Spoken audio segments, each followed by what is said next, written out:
But I think when we have acts like this, and we got to reflect on where are we. 25 years we've been dealing with radical Islam. When it first came to this city, they tried to blow up then the World Trade Center. And the fact is, radical Islam, Sandra, is thriving. It's growing. It's morphed into a global jihad.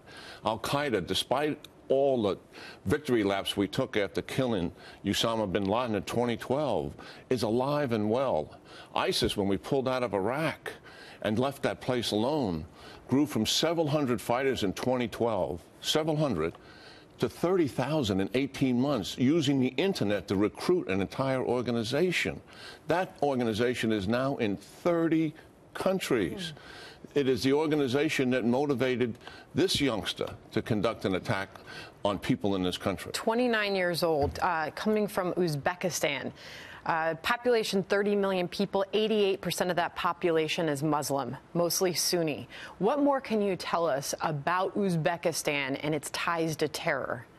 Well, first of all, Uzbekistan, former Soviet republic, about 30 million people, as you indicated, mostly Muslim country, mostly Uzbeks there, about 80% of the people are. And they've been friendly to the United States. Yeah. It was from Uzbekistan that we conducted operations into Afghanistan to put the CIA in there, and then Special Operations Forces, etc. I flew in there myself after we took the Taliban down, met some of the local leaders. But they're also an authoritarian dictator, a lot of disenfranchised young people. A lot of them joined ISIS in Syria and also Al-Qaeda in Syria.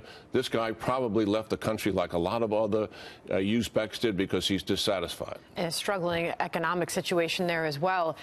What historically, if you look back at the relationship we have had with them, the leader of Uzbekistan has actually reached out to President Trump in the wake of this attack and sent his condolences to the president, the families of the victims, offering his country's assistance in investigating this attack.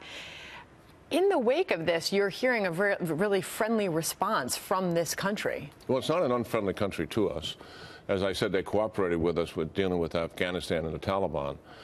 But the reality is there's a lot of political repression in the country. There's a lot of human rights violations. But thankfully, if he's going to try to get into this a little bit, that'll be helpful. All right. The idea of this lone wolf attack, you've heard the New York governor, Andrew Cuomo, calling this a lone wolf attack, saying that there's no evidence to suggest it was part of a wider plot. At the top of this hour, General, we ran through all of these types of attacks, trucks used as weapons in these terrorist attacks. Is it fair to call this a lone wolf attack? You know, it's pretty astounding to have somebody in a governor's position to say something that absolutely makes no sense whatsoever.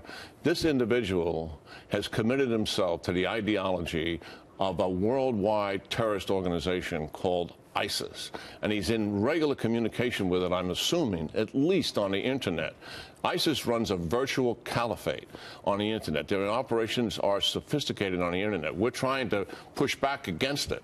But they control an external terrorist organization, either direct it or they inspire it. He's a member of that organization. He is anything but a lone wolf, and we've got to stop using that language. Before I let you go, the president's been tweeting about extreme vetting. He said, I've just ordered Homeland Security to step up our already extreme vetting program. Being politically correct is fine, but not for this. Would that have prevented this attack from happening? I don't know that, but Europe should tell us. Open borders, mass migration with no vetting. We need to tighten up our immigration. We need to tighten up our vetting to be sure to protect our country, and we certainly need to tighten up our own border.